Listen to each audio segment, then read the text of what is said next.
Good morning दोस्तों, आप लोग कैसे हैं। हम लोग रिसेंट का सीरीज का जैन धर्म आज पढ़ने वाले हैं। हम लोग सिंधु सभ्यता, वैदिक सभ्यता, महाजनपद पढ़ चुके हैं। आज हम लोग जैन धर्म पढ़ने वाले हैं।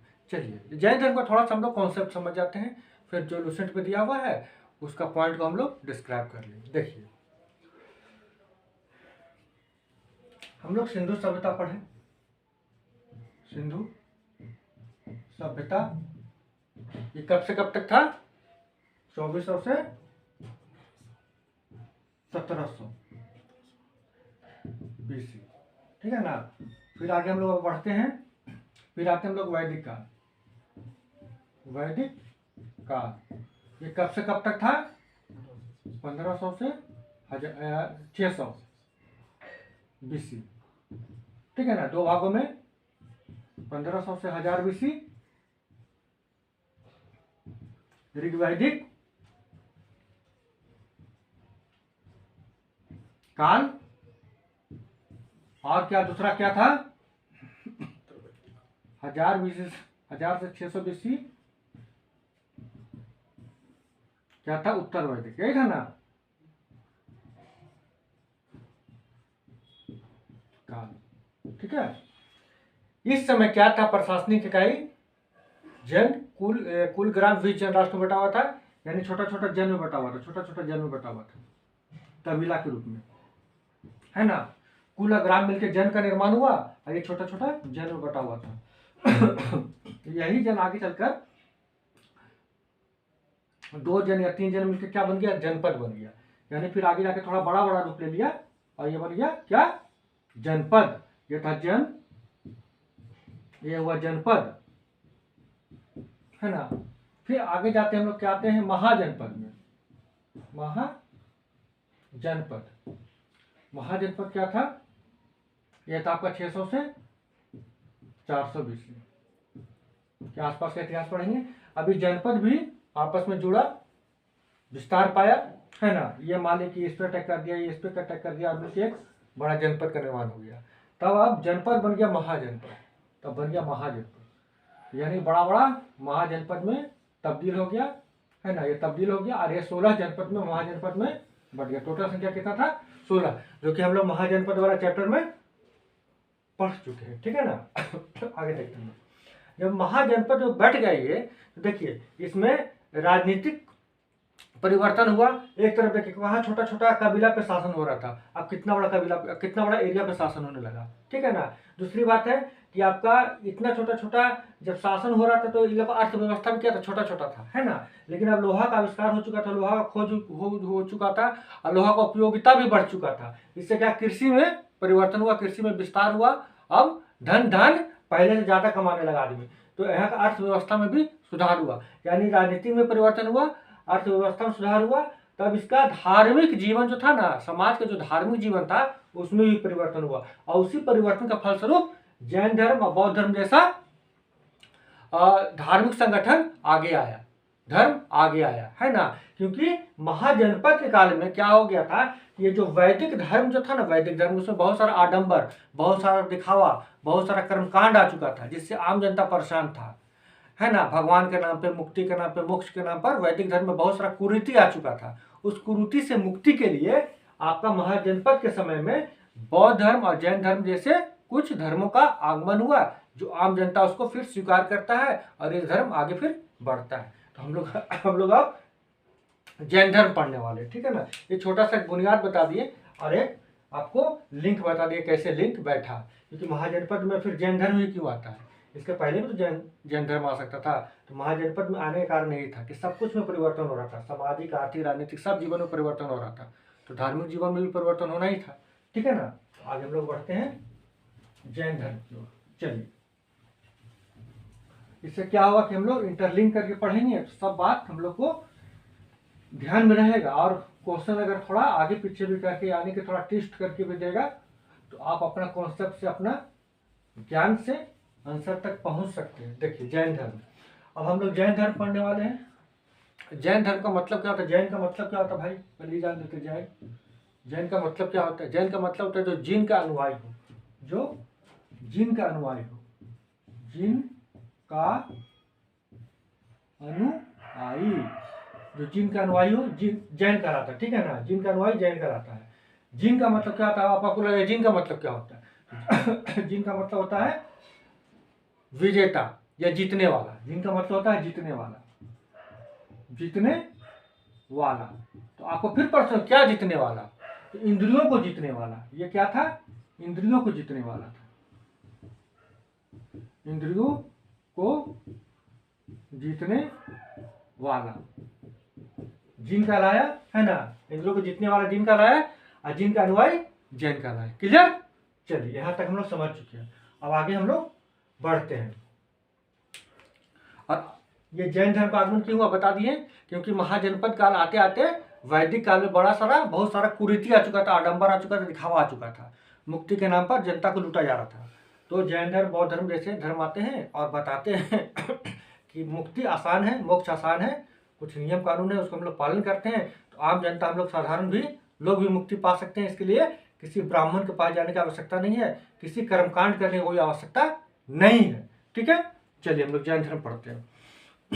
देखिए, जैन धर्म का संस्थापक और प्रथम तीर्थंकर ऋषभदेव थे। जो जैन धर्म है इसका संस्थापक और पहला तीर्थंकर ऋषभदेव थे। तो तीर्थंकर का मतलब क्या होता है? तीर्थंकर का मतलब वो होता है जो संसार रूपी सागर को पार लगाकर तीर्थ की रचना करे। तीर्थ मतलब होता है पुण्य स्थान, यानी संसार क्या है? कष्ट भोगने वाला जगह, तकलीफ भोगने वाला जगह, यही तो संसार है। अब क्या, इस तकलीफ भोगने वाला जगह से हमको निकाल कर कहाँ ले जाए? हमको पुण्य स्थान पे ले जाए जहां पर हमको मोक्ष की प्राप्ति हो जाए, वही तीर्थंकर है। ठीक ना? तीर्थ का मतलब होता है क्या? पुण्य स्थान। और पुण्य स्थान का रचना करने वाला क्या होता है? तीर्थंकर होता है, जिन्होंने अपने तप से, अपना ज्ञान से, अपना आत्मज्ञान को प्राप्त कर लिया है। और उस आत्मज्ञान के दम पर, उस आत्मज्ञान के बल पर हमें भी मोक्ष प्राप्ति का रास्ता बता सकते हैं, वही तीर्थंकर कहलाते हैं। ठीक है, चलिए इस तरह से हम लोग पढ़ते हुए चलेंगे, क्योंकि हो सकता है कि जैन धर्म में तीर्थंकर का मतलब ही पूछ दे आपसे। बहुत बार होता है जैन धर्म में स्तूप का क्या, ये बौद्ध धर्म में स्तूप का क्या महत्व होता है ना, या फिर और भी बहुत कुछ पूछ देता है, मतलब कुछ अलग टाइप का संस्कृति से संबंधित प्रश्न है तो घुमा के भी पूछ सकता है। चलिए, तो पहला हम लोग पढ़ चुके, जैन धर्म का संस्थापक एवं प्रथम तीर्थंकर कौन थे? ऋषभदेव थे। दूसरा आते हम लोग, जैन धर्म के 23वें तीर्थंकर पार्श्वनाथ थे, जो काशी के इक्ष्वाकु वंशीय राजा अश्वसेन के पुत्र थे। इन्होंने 30 वर्ष की अवस्था में संन्यास जीवन को स्वीकारा। इनके द्वारा दी गई शिक्षा थी हिंसा नहीं करना, सदा सत्य बोलना, चोरी नहीं करना और संपत्ति नहीं रखना, है ना। यानी कि पहला तो ऋषभदेव थे, 23वां पार्श्वनाथ थे, ये काशी के इक्ष्वाकु वंशीय अश्वसेन के पुत्र थे, है ना, इक्ष्वाकु वंश के राजा अश्वसेन के पुत्र थे। इन्होंने 4 ज्ञान दिया। क्या ज्ञान दिया? हिंसा नहीं करना, हिंसा मत कीजिए, सदा सत्य बोलिए, हमेशा सत्य ही बोलिए, चोरी नहीं कीजिए, ठीक है, और संपत्ति नहीं रखिए। ये 4 ज्ञान उन्होंने पार्श्वनाथ ने दिया। आगे बढ़ते हम लोग। महावीर स्वामी जैन धर्म के 24वें तीर्थंकर हुए और अंतिम तीर्थंकर हुए। पार्श्वनाथ इसमें थे, अब इनके बाद कौन आए? महावीर स्वामी आए। ये जैन धर्म के 24वें और अंतिम तीर्थंकर हुए। तीर्थंकर मतलब मुक्तिदाता, मुक्ति का रास्ता बताने वाला। आगे हम लोग आते हैं। महावीर का जन्म 540 ईसा पूर्व के कुंडग्राम वैशाली में हुआ। इनके पिता सिद्धार्थ ज्ञात्रिक कुल के सरदार थे और माता त्रिशला लिच्छवी राजा चेटक की बहन थी। देखिए, महावीर का जन्म हुआ कब हुआ? 540 ईसा पूर्व में हुआ। कहाँ हुआ? कुंडग्राम में। कुंडग्राम कहाँ? वैशाली। वैशाली किस महाजनपद में था? वज्जी महाजनपद में था। ये सब बात भी ध्यान में रखा रखिए, है ना, क्योंकि हो सकता है एग्जाम में पूछ दे कि महावीर स्वामी किस महाजनपद से संबंधित थे। न कुंडग्राम बताएगा आपसे, नहीं पूछेगा, न आपसे वैशाली पूछेगा, और पूछ देगा महाजनपद। आपको याद रखिएगा कि वज्जी महाजनपद से थे, और माता सीता भी वज्जी से ही बिलोंग करती थी। चलिए आगे हम लोग देखते हैं। महावीर की पत्नी का नाम यशोदा और पुत्री का नाम अनुजा प्रियदर्शनी था। यानी महावीर जो थे उनकी पत्नी का नाम यशोदा था और उन्हें एक पुत्री का प्राप्ति हुआ, उनका नाम था अनुजा प्रियदर्शनी। ठीक है, चलिए। महावीर का बचपन का नाम वर्धमान था। इन्होंने 30 वर्ष की उम्र में माता पिता की मृत्यु के पश्चात अपने बड़े भाई नंदीवर्धन से अनुमति लेकर संन्यास जीवन स्वीकार किया। और महावीर का बचपन का नाम क्या था? वर्धमान था, वर्धमान, है ना। 30 वर्ष की आयु में 30 वर्ष की आयु तक उनके माता पिता का देहांत हो चुका था। तो उनका गार्जियन कौन थे? उनका गार्जियन बड़े भाई थे नंदीवर्धन। उन्हीं से जाकर अनुमति लेते हैं कि भैया हम संन्यास ग्रहण करना चाहते हैं, और वो फिर अनुमति लेकर संन्यास ग्रहण करते हैं महावीर स्वामी। ठीक है, आगे देखते हैं।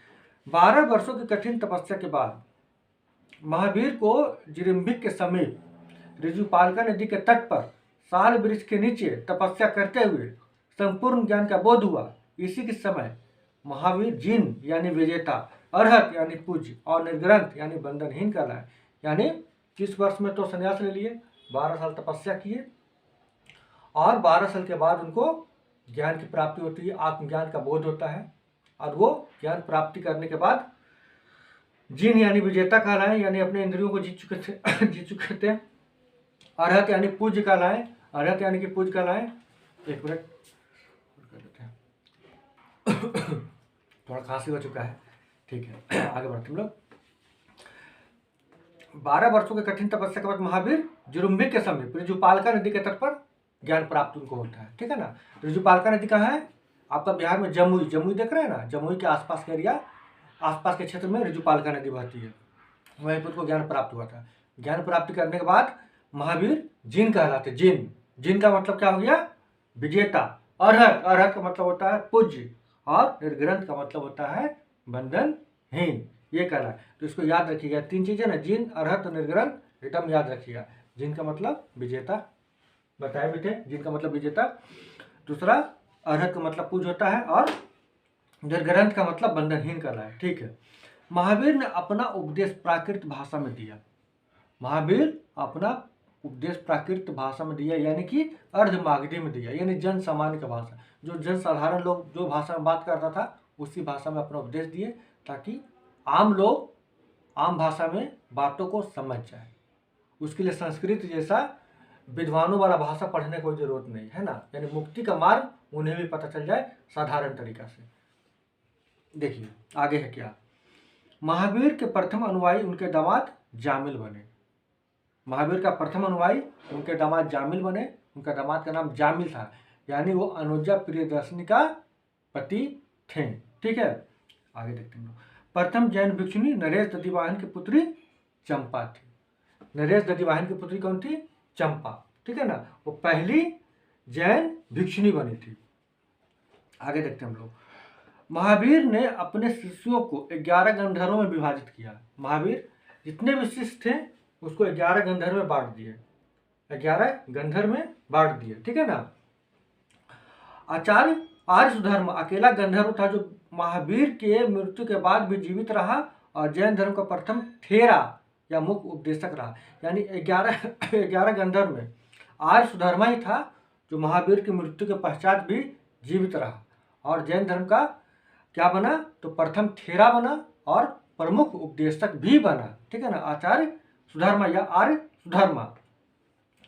स्वामी महावीर के भिक्षुणी संघ का प्रधान चंदना थी। यानी जो भिक्षुणी, प्रथम भिक्षुणी कौन थी? चंपा। अब भिक्षुणी संघ का प्रधान कौन बनी? चंदना। यानी चंपा का ही नाम चंदना था, याद रखिएगा। जो चंपा थी ना, उसी का नाम, पूरा नाम चंदन वाला था, उसी का नाम वसुमती भी था। ठीक है ना, और उसी का नाम चंपा भी उसको कहा गया। ठीक है, तो कभी कभी ऐसा रहेगा तो कंफ्यूजन नहीं होना है। तो महावीर स्वामी की भिक्षुणी संघ की प्रधान कौन थी? चंदना थी। वही चंदना जो पहला महिला भिक्षु बनी। ठीक है ना। आगे देखते, देखिए क्या है। प्रमुख जैन तीर्थंकर और उनके प्रतीक चिन्ह। टोटल जो 24 तीर्थंकर हुए थे, उसमें से कुछ प्रमुख तीर्थंकर का नाम दिया गया है, जिनसे प्रश्न बार बार पूछा जाता है ना। और उस तीर्थंकर का कुछ प्रतीक चिन्ह भी था, उस प्रतीक चिन्ह को भी हम लोग याद कर लेते हैं। देखिए ऋषभदेव, ऋषभदेव प्रथम, ऋषभदेव क्या थे? प्रथम तीर्थंकर थे ऋषभदेव। ठीक है ना। देखिए पहला तीर्थंकर थे। ठीक है, इनका था क्या? ऋषभ से वृषभ, याद रखिएगा। वृषभ से बैल, अब बैल ही साढ़े जैसा होता है, यानी सांड। ठीक है, ऋषभ, तुमको याद रखना क्या? वृषभ। अब वृषभ का मतलब क्या होता है? बैल। बैल ही तो सांड के जैसा रहता है ना। ऋषभ, वृषभ याद रखना है। देखिए दूसरा क्या दिया हुआ? अजीतनाथ, हाथी, अजीतनाथ। दूसरा है अजीतनाथ, यानी इनका था हाथी, देखिए याद रखिएगा इसे, हाथी, अजितनाथ हाथी, द्वितीय थे, हाँ द्वितीय थे, ठीक है ना, अजितनाथ हाथी, ठीक है ना। अजीत, अजीत देखिए, अजीत से, अजीत का मतलब क्या होता है, जिसको जीता न जा सके। अब जो हाथी पर सवार होकर युद्ध करेगा उसको कोई जीत पाएगा क्या? साधारण आदमी क्या साधारण आदमी तो जीत नहीं पाएगा, क्योंकि सामने वाला हाथी पे बैठा हुआ है। अजीत, अजीत उसको जीतना मुश्किल है, क्योंकि वो हाथी पे सवार है, ठीक है ना, अजीत। फिर आइए क्या है, तृतीया यानी संभव, तीसरा नंबर पर कौन है, संभव, संभवनाथ या संभव, इनका था घोड़ा, घोड़ा। देखिए इसको कैसे याद रखना है कि अगर आपके पास घोड़ा है तो सब काम संभव हो जाएगा, यानी आप तुरंत कहीं जा सकते हैं, पहाड़ पर भी चढ़ सकते हैं घोड़ा के दम पर। आप देखिएगा ना कि जो सब वैष्णो देवी जाता है तो जो चल नहीं पाता उसको क्या करता है, घोड़ा पर बिठा के उसको ऊपर ले जाता है। या केदारनाथ मूवी देखे होंगे आप, केदारनाथ मूवी में क्या होता है, जो चल नहीं पाता उसको घोड़ा पर बिठा कर ले जाता है, यानी कि संभव हो जाता काम, पहाड़ पर भी आदमी चढ़ सकता है अगर घोड़ा है तो, ठीक है ना। तो संभव हो जाता काम, संभव क्यों हो जाता है, क्योंकि सामने वाले के पास क्या है, घोड़ा है, ठीक है ना। आगे देखते हैं, संपार्श्व, संपार्श्व का मतलब क्या होता है, संपार्श्व हो गया आपका सप्तम, यानी 7वां नंबर पर है, 7वां नंबर पर है संपार्श्व, ये हो गया संपार्श्व, संपार्श्व, संपार्श्व 7वां नंबर पे थे संपार्श्व, ठीक है ना। संपार्श्व हो गए क्या, तो संपार्श्व का हो जाएगा आपका स्वास्तिक, स्वास्तिक, स्वास्तिक, ठीक है, संपार्श्व का हो जाएगा स्वास्तिक, स्वास्तिक। देखिए सम से शुभ, शुभ याद रखिए, जैसे हम लोग बोलते हैं ना स्वागतम, एक होता है शुभ, सुस्वागतम, तो सु लग गया यानी आगे सु लग गया तो क्या हो जाएगा कि ज्यादा शुभ हो जाना, है ना, बहुत ज्यादा। तो पासर, पासर मतलब पास रखना, सु मतलब शुभ है इसलिए उसको पास रखना। तो स्वास्तिक कहीं चिन्ह तो बहुत शुभ होता है, कुछ भी हम लोग चीज नया खरीदते तो उसमें हम लोग स्वास्तिक का चिन्ह बनाते हैं क्योंकि वो शुभ होता है, तो उस चिन्ह को हम लोग पास रखते हैं ना। तो सु पासर, सम पासर, अपने पास रखना, क्या पास रखेंगे, स्वास्तिक को पास रखेंगे, ठीक है। आगे देखते हैं, शांति, शांति है आपका 16वां नंबर पर, 16वां नंबर पर शांति, शांति, शांति क्या देता है आपका, हिरण, हिरण क्या होता है, हिरण, हिरण अपना घास खाता है, पत्ता खाता है, किसी से लड़ाई झगड़ा नहीं करता है, वो शांत रहता है ना। तो ये आपका हो जाएगा हिरण, क्योंकि वो शांत रहता है हिरण, कोई लड़ाई झगड़ा नहीं करता है। जो हिंसक रहता है, जो मांसाहारी रहता है वही ना लड़ाई झगड़ा करेगा, ये लोग तो अपना घास खाता, पत्ता खाता, अपना शांत रहता है, शांति हो गया आपका हिरण। यहाँ तक याद हम लोग फिर से कर लेते हैं, ऋषभ देव, सिर्फ ऋषभ याद रखना है, यानी साढ़, ऋषभ का मतलब बैल होता है। अजीतनाथ जीत नहीं पाएगा क्योंकि वो हाथी पर सवार है, उससे लड़ाई करेंगे तो जीत नहीं पाएंगे, अजीत जिसको जीता नहीं जा सके। संभव, अगर मेरे पास घोड़ा है तो मेरा काम संभव हो जाएगा, हम सड़क पर भी चल सकते हैं, हम पहाड़ पर भी चढ़ जाएंगे, घोड़ा। संपार्श्व, सम मतलब शुभ, पार्श्व मतलब पास, कोई शुभ चीज को अपने पास रखना, है ना। तो शुभ चीज क्या, स्वास्थ्य की शुभ चीज है जिसको हम अपने पास रखेंगे। शांति, हिरण, हिरण शांति, शांत वाला प्राणी है, घास खाता है, पत्ता खाता है, लड़ाई झगड़ा नहीं करता है, वो शांति शांति रहता है, ठीक है। यहाँ तक हम लोग कर लिए, अब आगे देख लेते हैं हम लोग फटाफट।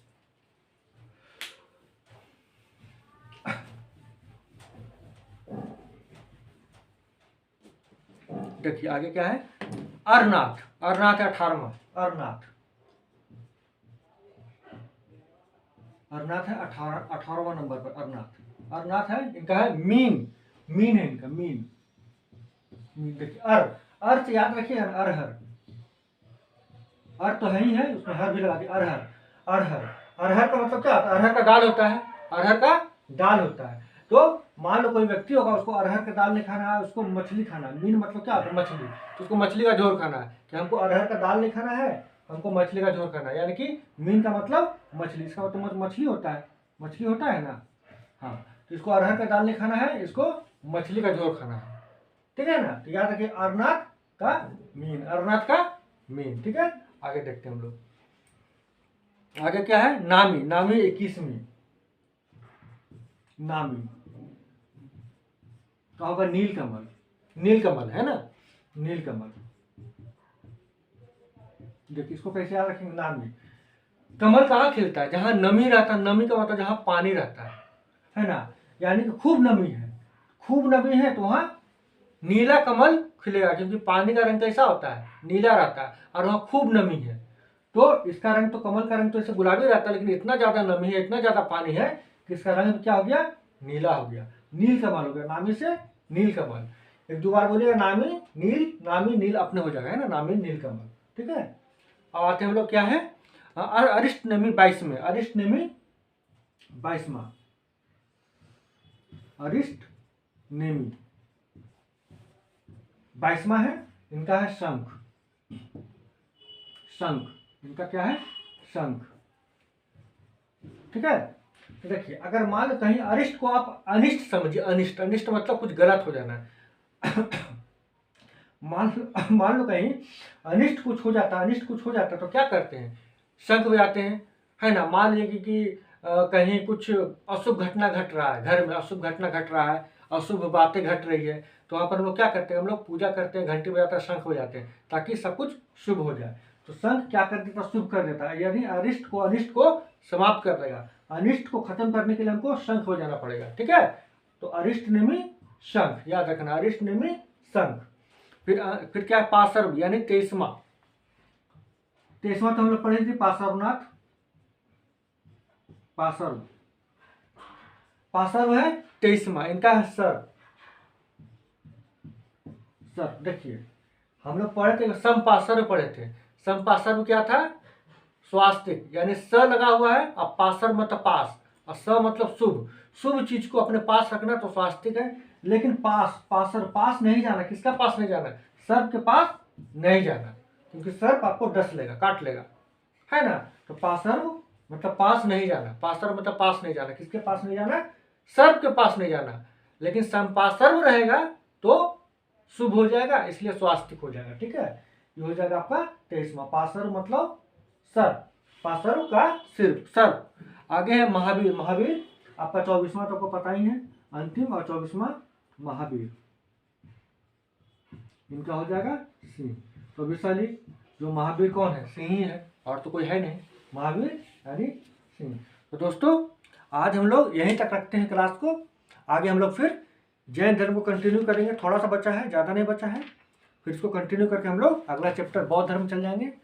तो आज के लिए बस इतना ही। हम लोग फिर मिलेंगे अगला वीडियो के साथ। नमस्कार।